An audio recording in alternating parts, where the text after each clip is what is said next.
least one win. He's a lot more experienced than Benny Simonson is, so don't bet against him. He might be content just to sit there and apply the pressure and then see what develops.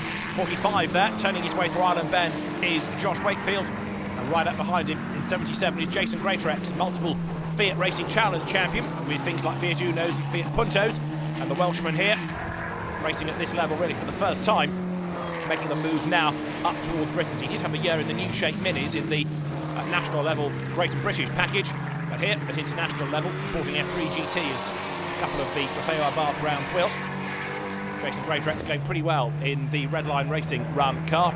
It's a very varied calendar that the championship has, just to digress for a moment, because there's this round, they support the DTM at Brands Hatch, they even support British Superbikes at Cadwell Park in May, so it really does take the championship to differing audiences. It's not confined to one package, meeting after meeting. Jason Greatrex there in the Rockingham Cars entry, accelerating now up Clay Hill, but if anything I would suggest this time Wakefield has just edged clear a little bit more by a length or two. Out of Druids they go, now down towards Lodge Corner once again.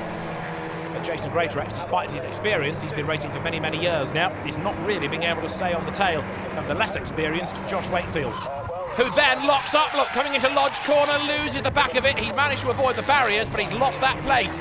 He may have been running quicker, but I'm afraid inexperience eventually counts. He makes an error, Greatrex goes past him, and that therefore reverses the situation between the two of them, as there Benny Simonson still leads the way.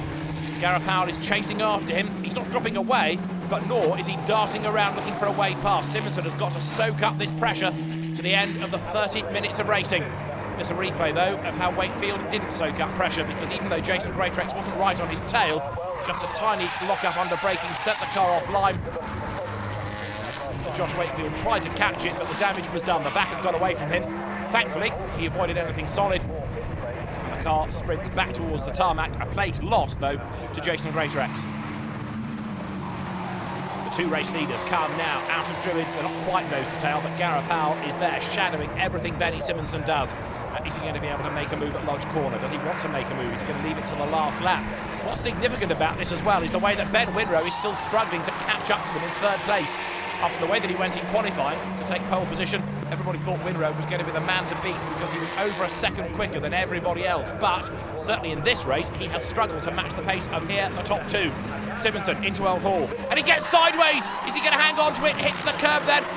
Way up onto two wheels. Benny Simonson crash lands, but up and past him has gone Gareth Howell. And somehow Benny Simonson has managed to get the car back on all fours. He's only lost one place, but it could have been an absolute disaster. It all happened by carrying too much speed into Old Hall. The curb acted as a ramp, and for fantastic two-wheel driving, look no further than Benny Simonson. Look at the replay. Here he comes into Old Hall. Just brakes a little bit too late. The back gets away from him, takes his foot off the brake, aims it now at the corner, goes over the curb, but that has the effect of putting him up onto two wheels. Down it comes, back onto ground, but Benny Simonson, as he's on the grass, loses out. Into the lead goes Gareth Howell, and that'll be a big, big disappointment for the Danish driver.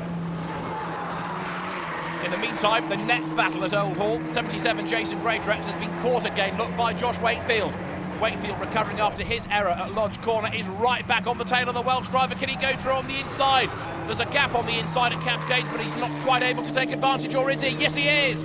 Greatrex goes wide, and Wakefield gets the place back once again. Straight away, though, onto his case. For fifth position is Jason Greatrex, and Greatrex goes back through on the inside at Island Bend. Fantastic racing, this. It changes at every corner. The fight for fifth goes the way, for the moment, of Jason Greatrex. It could yet change back, though, in favour of Josh Wakefield. There's Ben Winrow, still hustling on in third place.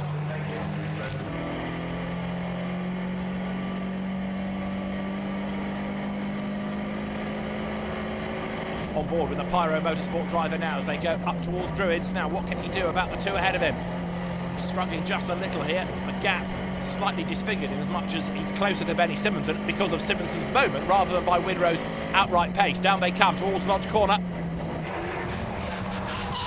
You hear the splitter dragging on the ground as Benny Simonson turns his way through Lodge. But Gareth Howell is going to make a double here at Oulton Park. 2 out of 2 for Gareth Howell, who comes across the line to win round 2 of the Trofeo Abarth 500 GB. Benny Simonson finishes second, and third goes the way of Ben Winrow.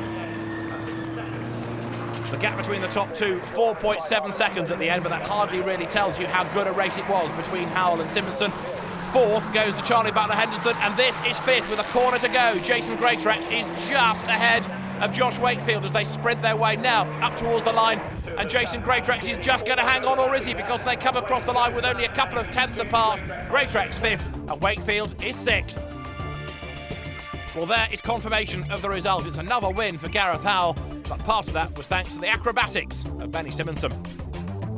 Bit of a surprise, that one. I sort of got behind, saw that Benny was quite a bit quicker, caught me up and passed me, and I'd made no attempt. I made it clear that I wasn't going to fight for him initially, so we could try and get away from Ben Winrow, and we managed to. I had a couple of little plans for the last couple of laps, and started jinking around a little bit when I knew that we were clear of Ben, and he just went in a little bit hot, I think, and the car just went up onto two wheels, Benny's car, and it was gifted to me, really. Coming into the weekend, I would have been quite pleased with what happened for first ever race weekend.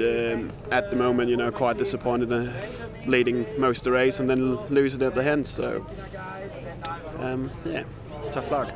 Coming from 11th on the grid, I think if you'd have told me that we could perhaps get on the podium by the end of the race, it'd have been a tall order. So no, all in all, it's a good result.